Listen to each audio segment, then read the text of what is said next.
I'm never gonna sleep again. Oh! Welcome to the movies, pal. Your Planet Neighborhood Master of Chaos here. Come on in. It's good to see you. I hope you're well. Gosh, you're looking, healthy. You're eating well. Well, that's good. I'm glad to hear it. Hopefully you've been sleeping well, because after today's review, you will never sleep again. And that's really because we're going to be discussing, in my opinion, my humble opinion, as always, we're going to be talking about the scariest fucking movie ever made, ever. And not because it stars an unhinged Christopher Walken. Well, that's part of it, but also because, fuck.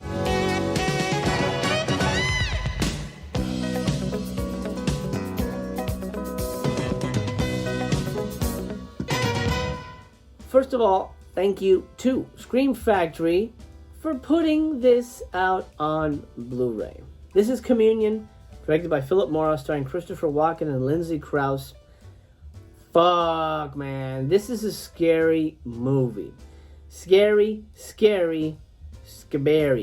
Now, before I tell you my personal connection to this nightmare fuel, let's talk about the plot. Christopher Walken stars as novelist Whitley Strieber in this tense alien abduction thriller.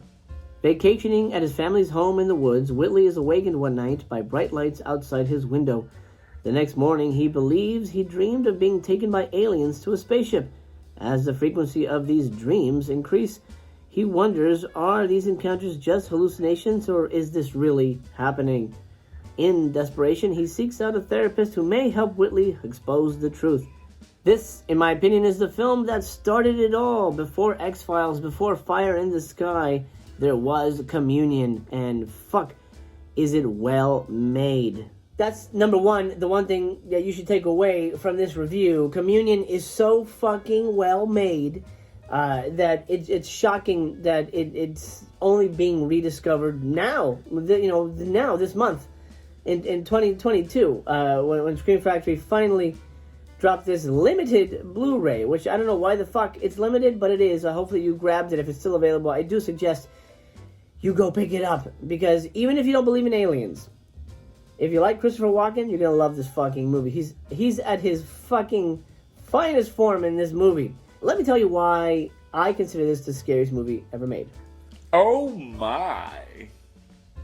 Journey back with me. I'm going to tell you a story. Sit back, relax. I was maybe 9, 10, something along those lines. I was young, maybe 11, when I discovered this movie. One night, I don't even remember how it happened, but I found out that there was a movie called Communion that was going to be shown on television. HBO, Showtime, something like that.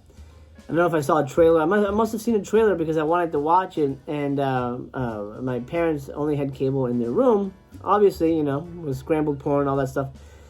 So I said, hey, can I watch this movie? And they're like, yeah, it's fine. And they let me watch it in their room, and I think they were downstairs watching novelas or something. They watched these Spanish soap operas. Anyway, I was in their room, lights off. This was like 9 p.m., 10 p.m. in the evening. It was like a weekend.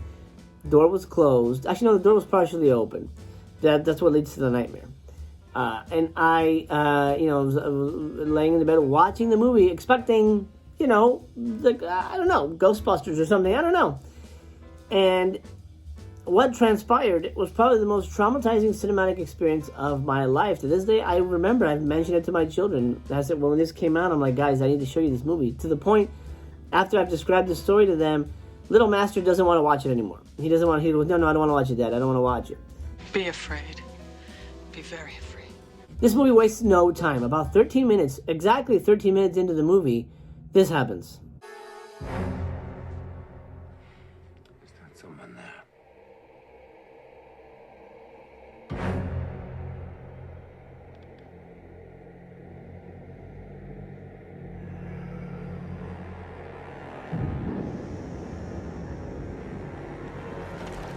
Oh my fucking god, what the shit was that? Now, you should know, when I was a kid, I was really into the paranormal. I was really into, I still am, into ufology, and I did a lot of research. I watched a lot of documentaries.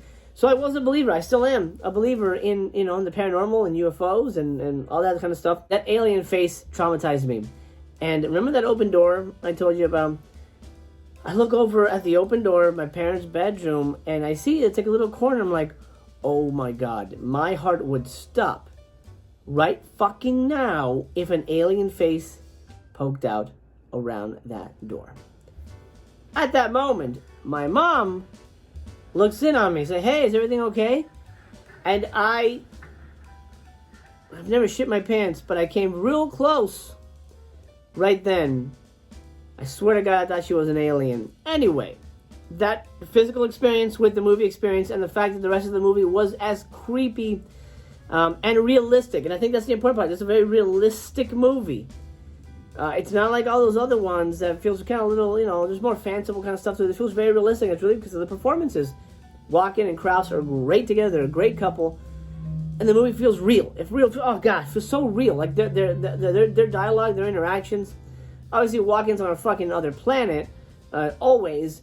But here, it's just there's something that really grounds that character, that makes him feel real. I mean, he's a writer. He's going through writer's block, and I sympathize with that. His performance, fantastic. And as weird as it is, I think it really helps to ground the character and make the situation realistic. This little motherfucking face, I still am creeped out by it. There's just something really ugly and powerful about it. Have I been abducted by aliens? I'm not going to say I haven't. But I'm not going to say I have. I hope I haven't. Fucking hope I haven't, because it's scary as shit. And that's part of the power behind this movie. I believe in aliens. I believe people get abducted. I believe that happens. So this is a real fucking story, man. He had no power over what happened to him. And it's traumatizing. And whether you believe in aliens or not, it's still going to work for you. Because it's a great drama. This is a fucking masterpiece movie. Really well made. Really well constructed. Everything from the directing, the tone, the pace, the writing, the acting. It is masterful. And it's something that I wish wasn't limited, because I think everybody needs this in their collection. Very quickly, let's talk about the special features. You get an audio commentary with director Philip Mora and William J. Burns, the publisher of UFO Magazine. You might know him. He's been on some reality shows before.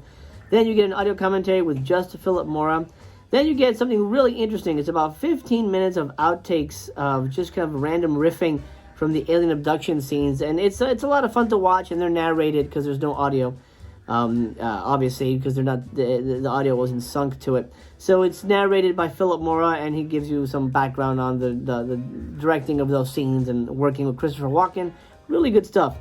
Then you get some really neat behind-the-scenes footage and some theatrical trailers. From 1989, running an hour and 49 minutes, this is a 5-star movie, in my opinion. I mean, there was no, real doubt in your mind, I'm sure, that I was going to give this movie 5 stars, right? It was a 5-star fucking movie. It's good, it's scary, it's creepy, it's well made. That's the important part. It's well made. It's well made. One of the best. Probably, you know what? The fucking best alien movie ever made. I'm going to say it right now. The best alien movie ever made. I like this better than Fire in the Sky, and I love Fire in the Sky. But Fire in the Sky saves all its shit for like the last 5 minutes. This whole movie is literally alien abduction shit. And it's made even creepier because of Christopher Walken's reactions to it. Oh my God, this guy is on another planet. I almost did a Christopher Walken there for a minute. I don't know where that. I think I channeled him. I promise you I won't do that again. Anyway, Communion, 5 stars. Get it, my friend. Get it. If you can TBYB it, go ahead. At least watch it. That's the important part. For now, let's call it a day. I'm going to grab the curtain, pull it across the silver screen here, and bid you adieu.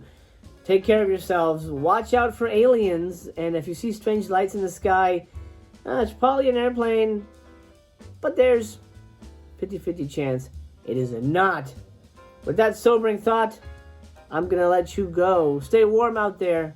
The theater's closed for now.